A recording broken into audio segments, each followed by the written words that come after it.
ఆదికాండము 29వ అధ్యాయము. యాకోబు బయలుదేరి తూర్పు జనుల దేశమునకు వెళ్ళెను. అతడు చూచినప్పుడు పొలములో ఒక బావి కనబడెను. అక్కడ దాని యొద్ద గొర్రెల మందలు 3 పండుకొని ఉండెను. కాపరులు మందలకు ఆ బావి నీళ్లు పెట్టుదురు.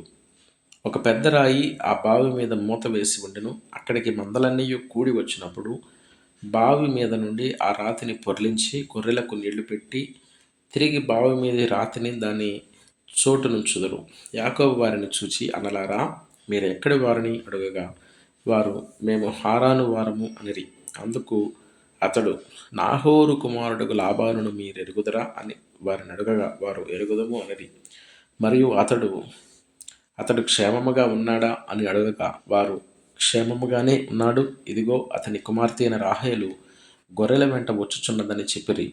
అతడు, ఇదిగో ఇంకా చాలా ప్రొద్దు ఉన్నది, పశువులను పోగు చేయు వేళ కాలేదు, గొర్రెలకు నీళ్లు పెట్టి పోయి వాటిని మేపుడని చెప్పగా వారు, మందలన్నీ పోగు కాకమునుపు అది మా వలన కాదు, తరువాత బావి మీద నుండి రాయి పొర్లించెదరు, అప్పుడే మేము గొర్రెలకు నీళ్లు పెట్టుదుము అనిరి. అతడు వారితో ఇంకా మాట్లాడుచుండగా రాహేలు తన తండ్రి గొర్రెల మందను తోలుకొని వచ్చెను.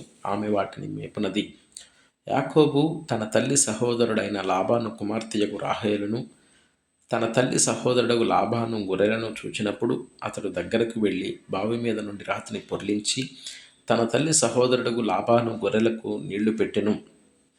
యాకోబు రాహేలును ముద్దు పెట్టుకుని ఎలుగెత్తి ఏడ్చెను. మరియు యాకోబు తాను ఆమె తండ్రి బంధువుడనియు రిబ్కా కుమారుడనియు రాహేలుతో చెప్పినప్పుడు ఆమె పరిగెత్తిపోయి తన తండ్రితో చెప్పెను. లాబాను తన సహోదరుని కుమారుడైన యాకోబు సమాచారం వినినప్పుడు అతనిని ఎదుర్కొన్నట్టుకు పరిగెత్తుకొని వచ్చి అతన్ని కౌగిలించి ముద్దు పెట్టుకొని తన ఇంటికి తోడుకొని పోయాను. అతడు ఈ సంగతులన్నీ లాబానుతో చెప్పెను. అప్పుడు లాబాను, నిజముగా నీవు నా ఎముకయు నా మాంసమునై ఉన్నావు అనెను. అతడు 4 దినములు అతని యొద్ద నివసించిన తరువాత లాబాను, నీవు నా బంధువుడవైనందున ఊరకయే నాకు కొలువు చేసేదవా? నీకేమి జీతము కావాలనో చెప్పుమని యాకోబును అడిగెను. లాబానుకు 2 కుమార్తెలుండిరి. వారిలో పెద్దదాని పేరు లేయా, చిన్నదాని పేరు రాహేలు. లేయా జబ్బు కళ్ళు కలది.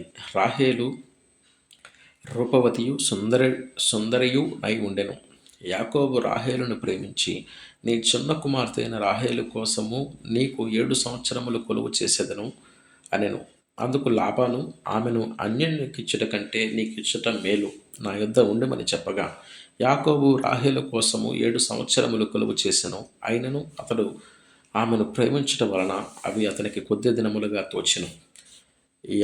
తరువాత యాకోబు, నా దినములు సంపూర్ణమైనవి గనుక నేను నా భార్య వద్దకు పోవునట్లు ఆమెను నాకిమ్మని లాబాను అడగగా లాబాను ఆ స్థలములో ఉన్న మనుషుల అందరినీ పోగు చేసి విందు చేయించి రాత్రి వేళ తన కుమార్తె అయిన లేయాను అతని యొద్దకు తీసుకుని పోగా యాకోబు ఆమెను కూడెను. మరియు లాబాను తన దాసి అయిన జిల్పాను తన కుమార్తె అయిన లేయాను దాసిగా ఇచ్చెను. ఉదయమందు ఆమె లేయాను అని గుర్తెరిగి అతడు లాబానుతో, నీవు నాకు చేసిన పని ఏమిటి?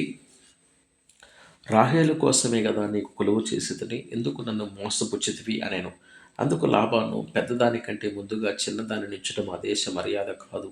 ఈమె యొక్క వారము సంపూర్ణము చేయము. నీవిక 7 సంవత్సరములు నాకు కొలువు చేసిన నెల, అందుకై ఆమెను కూడా నీకు ఇచ్చిదనని చెప్పగా యాకోబు అలాగు చేసి ఆమె వారము సంపూర్తి అయిన తర్వాత అతడు తన కుమార్తె అయిన రాహేలును అతనికి భారీగా ఇచ్చెను.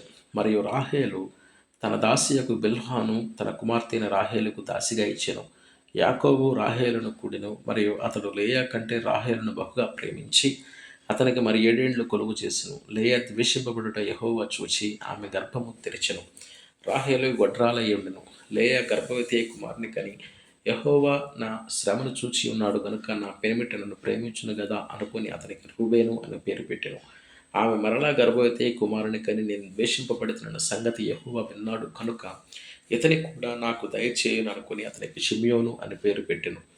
ఆమె మరలా గర్భవతి అయి కుమారుని కని, తొదకు ఈసారి నా పెనిమిటి నాతో హత్తుకొని ఉండును, అతనికి 3 కుమారుల కంటిని అనుకొనెను.